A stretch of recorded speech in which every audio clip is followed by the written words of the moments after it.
आखिर क्यों Donald Trump चाहते हैं ग्रीनलैंड को? ग्रीनलैंड अगर आप नहीं जानते हैं तो डेनमार्क देश के अंतर्गत आता है और काफ़ी लंबे समय से दुनिया के सबसे बड़े आइलैंड्स में से एक इसको, इनफैक्ट दुनिया के सबसे बड़ा आइलैंड भी इसे कहा जाता है।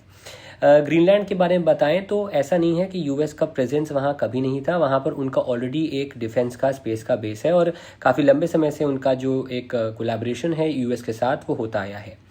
डेनमार्क जो कि फाउंडिंग मेंबर था नाटो का, और यूएस जो सबसे बड़ा फंडर है नाटो का, उनके बीच ये जो मसला है बड़ा इंटरेस्टिंग सा है, क्योंकि कहीं ना कहीं यूएस को लगता है कि अब उसे खुद कंट्रोल लेना पड़ेगा, क्योंकि अगर वो डेनमार्क ग्रीनलैंड को अगर वो कंट्रोल कर लेता है तो जो एक नेवल आपका एरिया है जो रशिया पे अटैक करने पे काम आ सकता है, पहला।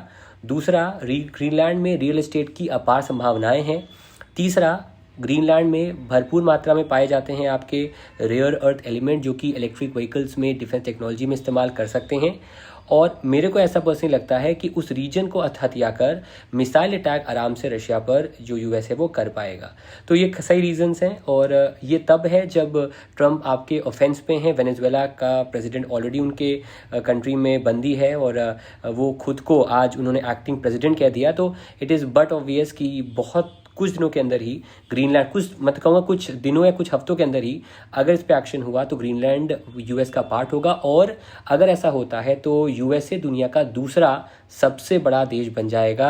आप मुझे बताइए कमेंट सेक्शन में कि सबसे बड़ा देश इस समय दुनिया का कौन सा है।